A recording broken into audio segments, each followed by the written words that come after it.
That's what's always happening. Whether we're aware of it or not, we're comparing ourselves. Not just mentally, but energetically, emotionally, physically. There's this relationship happening. The minute we meet another object, any other object, it's happening in the energy of the meeting.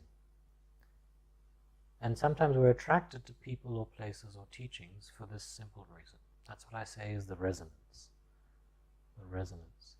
We have a need or a desire which is fulfilled in that resonance, whether it's pain or pleasure, whether it's love or hate,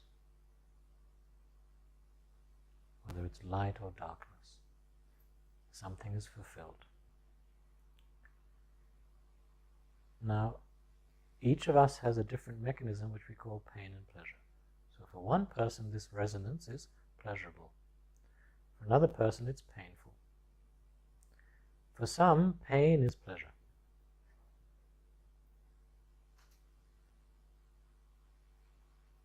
It's not about pleasure or pain. I go back to what I said earlier. Every experience we have, we're chasing after. It's a confirmation of who we are. Can I do this? Can I not do this? What will happen to me? Whether we realize we're saying this or not, we want everything as a mirror to what we are. We're desperate to know more about ourselves. But if for a moment you can understand and even accept that everything you see, everything you smell or taste or hear or touch, everything you think, every experience you have, every energy, every state is yourself. It's like there are an infinite number of mirrors, and we're always seeing a reflection of ourselves. And I mean that literally. I look at the table is myself. I look at the person is myself.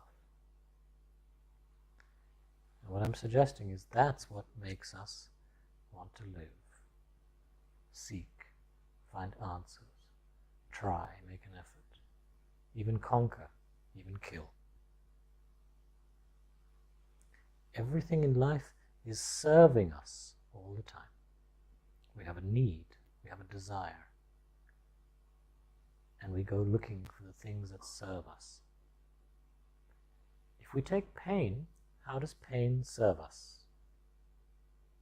Not necessarily what do we like or dislike, no. But if we're honest, all of us, part of us, like pain because it serves us in some way. Yeah? The same with anything we do in life. How does it serve me? A relationship, a job, Does it serve? travel. It I maybe know that pain is just the black thing that covers all the colors that makes us a whole person, one. And pain is just this compounding of all the truths somehow. So why? So if you look at it yourself, and if you ask yourself, you can ask your mind, your heart, your body, or your energy field, like the exercise we did yesterday, how does this serve me? An answer will come. Maybe it's not clear at the beginning, but once we get familiar with this, how does it serve me? How does it serve me? How does it serve me? And an answer will come. It comes, let's say, from the unconscious mind at first. We think there's conscious mind, unconscious mind. The reason I'm saying this is many of us on the spiritual path say we want our suffering to end. Yes? We want our confusion to end, our pain to end, whatever it is, our loneliness to end. What I call suffering. We want it to end. But there's another part of us which does not want it to end because it serves us. Not just we like it, it serves us. And it's very painful for some egos to admit this to themselves. It serves me to feel like this, to act like this, to treat others like this. It serves me to believe this. How about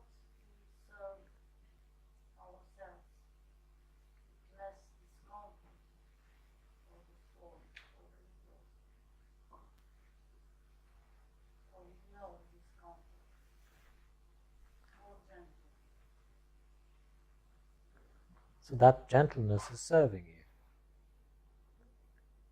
What I mean is, the moment you consciously or even unconsciously understand, recognize, realize that you no longer need this or want this, it changes.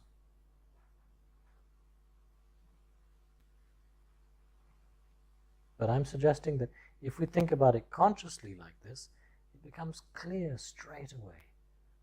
This tiredness, this exhaustion, this pain, this unhappy relationship, this job that I don't like, whatever it is, this house that I want to get rid of in my life, but I've been trying and I can't, or something like that.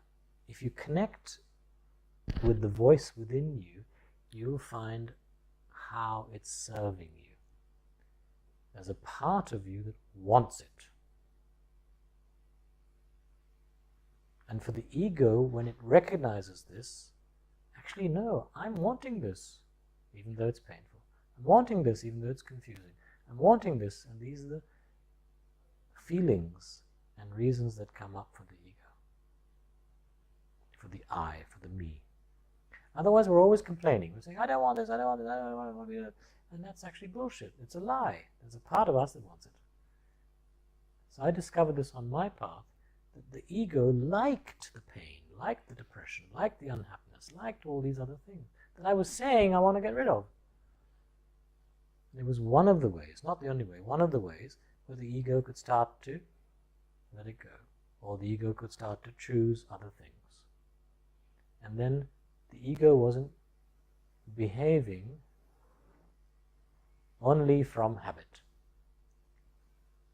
The conditioning starts to change. When we consciously say, I don't want this exhaustion anymore. It doesn't serve me anymore.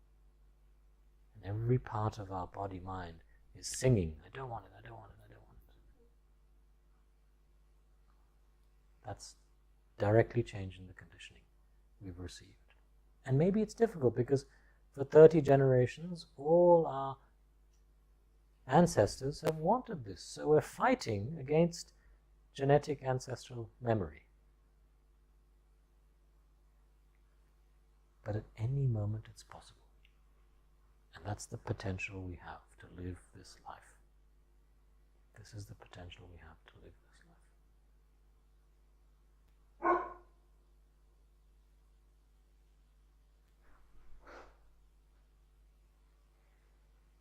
At a certain point, it's not going to be comfortable for the ego, this process. Particularly the process that I'm sharing.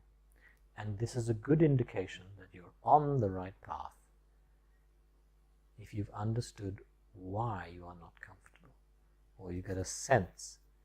The ego doesn't like this, but there's a sense of, that's because I'm hanging on to something, I'm resisting something, I don't want to let go of something. That's a good indication that this deep reconditioning is taking place. Because otherwise what we generally do is we go to the pleasurable thing. It gets too hard. And then we go, okay, I'll do this exercise. No, I'll go to that other teaching. And we all know that. So we're escaping. We're jumping from this, we're jumping from that. We jump from one relationship to the other, one job, house, and we spend our whole life jumping, and then we die. That's okay. But for many people,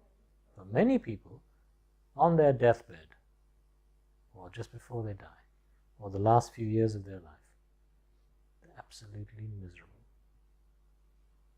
They can't find a purpose for their life. They can't understand why this life has been like this. And I know people like this, even people in my family. So we don't want to wait that long. If we can find it out now, we can live the rest of our life expressing the potential that we have. Living the life we want to live.